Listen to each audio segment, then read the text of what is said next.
L'hiver était arrivé plus tôt cette année-là, et la tempête de neige empêchait toute tentative de fuite.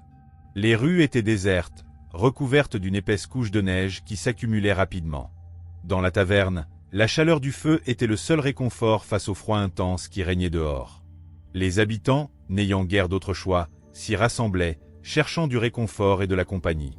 La cheminée brûlait, mais la chaleur semblait insuffisante pour chasser le sentiment de malaise.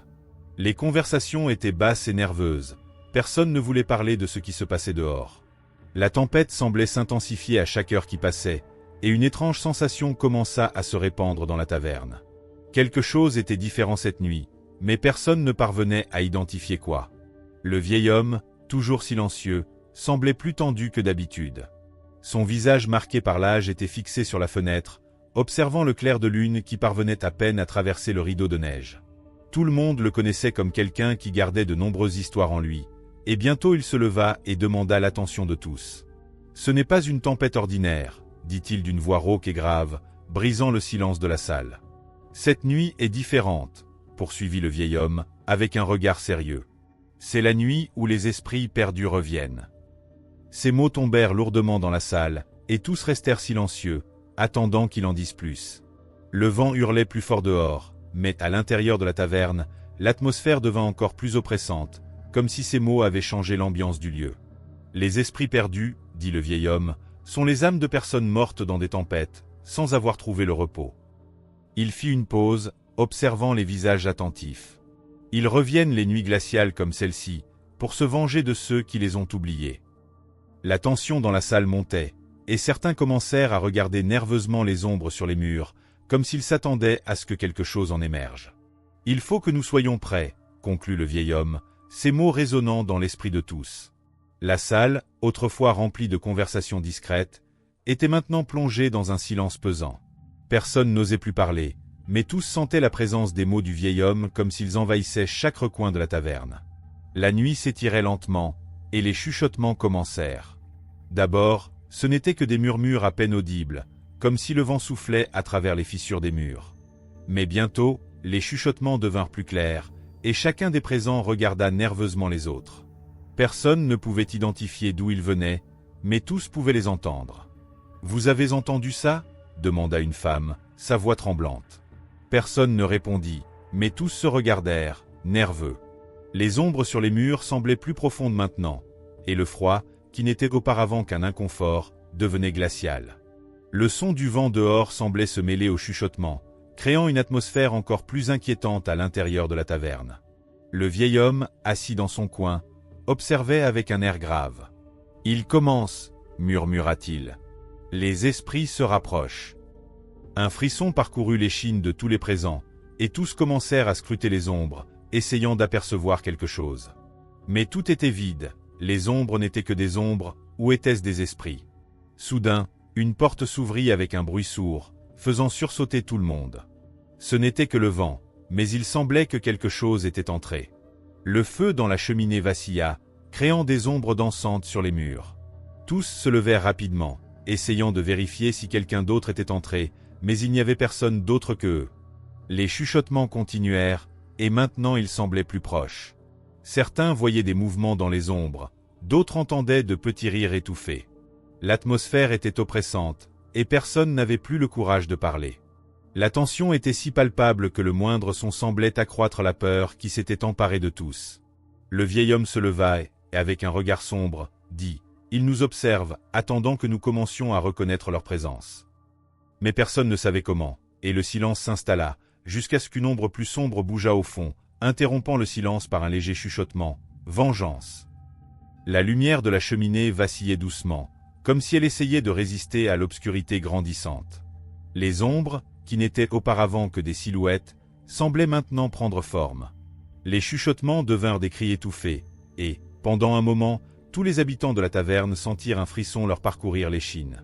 Quelque chose n'allait vraiment pas, bien plus qu'une simple tempête. C'est alors qu'une ombre se détacha des murs, prenant forme devant les yeux de tous. La figure était indistincte, mais on pouvait voir l'agitation de ses bras, comme si l'entité essayait de communiquer. Le silence dans la taverne fut brisé par un cri fort et désespéré d'une des femmes. « Elle est là !» Les autres regardèrent, terrifiés, la figure qui commençait à se matérialiser. Les détails de la silhouette étaient vagues, mais ses yeux brillaient avec une intensité qui semblait transpercer l'âme de ceux qui les regardaient. Le vieil homme, avec une expression grave, murmura « C'est une des âmes perdues. Et elle est là pour se venger. » La figure commença à bouger, flottant dans les airs, sans faire aucun bruit. Ses yeux ne quittaient pas les présents, et la peur dans la taverne s'intensifiait. « Qui es-tu » demanda une voix tremblante, brisant le silence. Mais l'entité ne répondit pas, elle se rapprocha simplement. La tension dans la salle était si forte que tous pouvaient sentir le poids de sa présence. « Elle est venue chercher la reconnaissance », dit le vieil homme avec un soupir. « Jusqu'à ce que quelqu'un reconnaisse sa douleur, elle ne trouvera pas le repos. Et elle en amènera d'autres, bien d'autres. » Tous se regardèrent, terrifiés par cette révélation. Les murmures de regret commencèrent à s'élever, mais personne ne savait comment reconnaître ces âmes, encore moins les apaiser. La figure se rapprocha encore, jusqu'à ce qu'une des ombres au fond de la taverne commençât à bouger. Ce n'était plus une silhouette vague. Maintenant, les esprits étaient présents, et chacun d'eux semblait chercher quelque chose ou quelqu'un. Le vieil homme les regarda avec tristesse et dit « Maintenant, il n'y a plus d'échappatoire. La vengeance des perdus a déjà commencé. » La figure s'éloigna lentement, mais les yeux des esprits étaient maintenant fixés sur tous les présents. L'homme le plus âgé, un des habitants de la ville, regarda nerveusement les autres, comme s'il essayait de se souvenir de quelque chose d'important. « Je m'en souviens maintenant, » dit-il d'une voix faible. « Il y a longtemps, une erreur a été commise pendant une tempête. »« De quoi parles-tu » demanda une autre personne, plus jeune, essayant de comprendre. Le vieil homme la regarda, les yeux empreints de culpabilité. « J'ai vu une vie être perdue, mais ce n'était pas de ma faute, » dit-il, la voix tremblante. « J'ai juste eu peur et j'ai fui, je n'ai rien dit à personne. » La tension dans la salle monta, car tous comprenaient maintenant que quelque chose de très grave s'était produit. « Tu sais ce que tu as fait » demanda une femme, incrédule.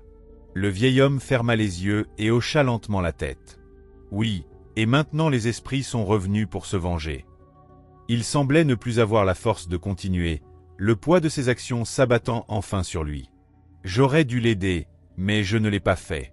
Maintenant, nous sommes tous condamnés. » La salle resta silencieuse, tandis que l'homme essayait de rassembler son courage pour en dire plus. Mais les esprits ne laissaient aucune place au repentir. Les ombres grandissaient, s'amoncelant dans la taverne, et les chuchotements se transformèrent en cris horribles. « Vos âmes erreront avec nous dans les limbes », dirent-ils avec des voix déformées. Le vieil homme, les larmes aux yeux, regarda le groupe. « Maintenant, nous sommes tous perdus, » dit-il, la voix pleine de résignation. « Les esprits ne peuvent pas être arrêtés. Nous sommes tous condamnés. » Et avec ces mots, les ombres enveloppèrent tout le monde, les emportant vers le même destin que les esprits perdus.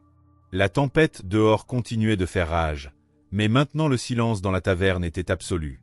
Le feu dans la cheminée s'éteignit, et les ombres se fondirent en une obscurité profonde. Les esprits avaient finalement accompli leur vengeance, et la ville était maintenant déserte. Il ne restait rien de la vie qui y avait existé. Le vent hurlait dans les rues désertes, comme pour célébrer la destruction qui s'était produite. La taverne, autrefois pleine de vie, était maintenant froide et vide. Les cris des habitants, maintenant réduits au silence, n'étaient plus échoés que par le son de la tempête. Il n'y avait plus personne pour raconter l'histoire des esprits perdus. La neige continuait de tomber, et les rues se recouvraient encore davantage. Il n'y avait plus aucun signe de vie dans la ville. Les esprits, enfin en paix, disparurent dans les ombres, laissant derrière eux seulement le souvenir de leur vengeance. La taverne, maintenant envahie par le gel et la neige, était devenue un monument de douleur et de regret. La ville était oubliée, perdue à jamais. Et quiconque passait par là, ignorant ce qui s'était passé, ne verrait qu'une ville déserte, recouverte de neige et de silence. Aucune âme ne errait plus dans les rues. Tous ceux qui étaient dans la taverne étaient devenus une partie de l'hiver, victimes des âmes perdues.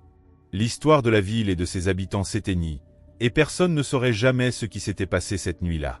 Les esprits, maintenant en paix, avaient laissé derrière eux une leçon que personne ne pourrait oublier. La vengeance des esprits perdus n'avait pas de fin. Elle s'était répandue comme un hiver éternel.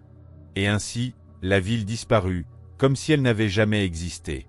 Il ne restait que des échos de ce qui s'était passé, des chuchotements dans les brises glacées qui traversaient l'air. L'hiver était devenu la seule vérité. Alors, vous avez aimé cette histoire? J'espère que vous avez apprécié chaque seconde. Aimez la vidéo et abonnez-vous à la chaîne pour ne manquer aucun contenu futur. Dites-moi dans les commentaires ce que vous en pensez. J'aimerais savoir ce que vous en pensez. À la prochaine. Je t'attendrai.